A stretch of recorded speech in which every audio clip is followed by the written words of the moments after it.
Ukraine's President Volodymyr Zelensky is doing his best to gather Western support for his country's fight against the Russian invasion.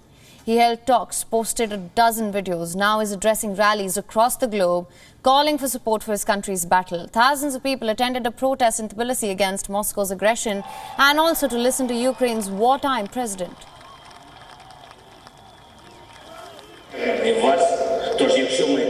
When we win, and I believe we will win, this will be a great victory of democracy, victory of freedom. This will be the victory of light over darkness, of freedom over slavery, and when Europe will flourish more than ever.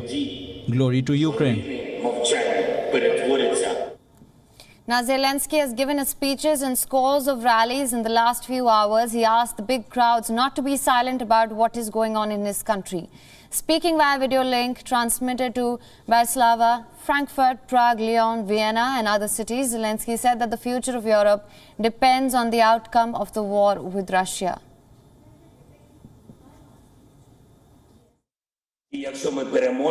If Ukraine doesn't sustain, the entire Europe won't either.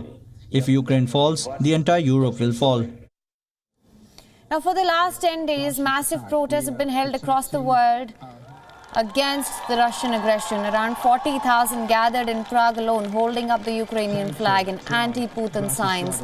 These protesters have expressed their support and solidarity with the people of Ukraine.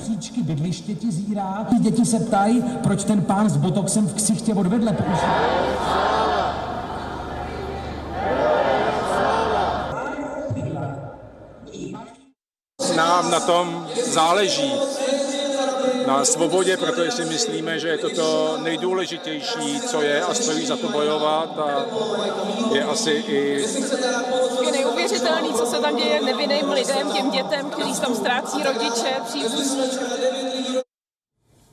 And Ukrainian President Volodymyr Zelensky spoke to his American counterpart Joe Biden. The two leaders discussed the latest developments in Ukraine, and this comes as Russian troops continue to inch towards the Ukrainian capital, Kiev. Now, in the phone call, the two leaders discussed issues of financial support for Ukraine, the continuation of financial sanctions against Russia.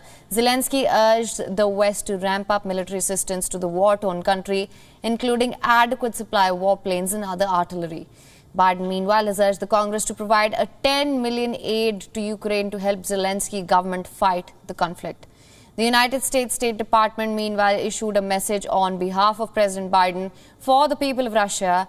United States Secretary of State Antony Blinken, meanwhile, met Ukrainian Foreign Minister Dmytro Kuleba at the Polish-Ukrainian border in a show of solidarity against the Russian invasion. The high-stakes meet came as Moscow and Kiev accused each other of violating the temporary ceasefire in the region. The two leaders spoke for nearly an hour at a border crossing full of refugees fleeing the violence. Blinken and Kuleba discussed the provision of weapons supply to Ukraine and the latest campaign to isolate Moscow internationally.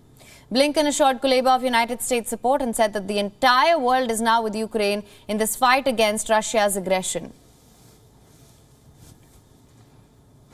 The entire world stands with Ukraine, just as I am standing here in Ukraine with my friend, my colleague, Dmytro Kuleba, the Foreign Minister of Ukraine. We've seen an extraordinary surge of support from around the world against Russia's aggression, against Russia's war of choice, against what is happening every single day, every single minute in Ukraine to civilians throughout the country as a result of this aggression, but also extraordinary support for Ukraine itself.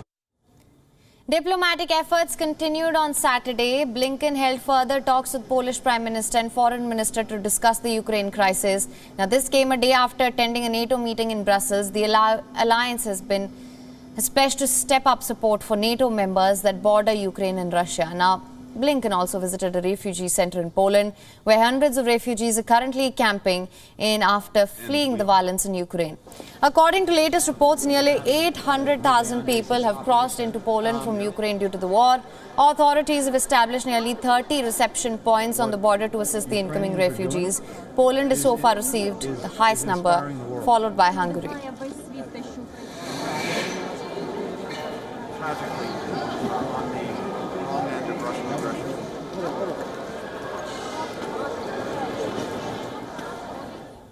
WION is now available in your country. Download the app now. Get all the news on the move.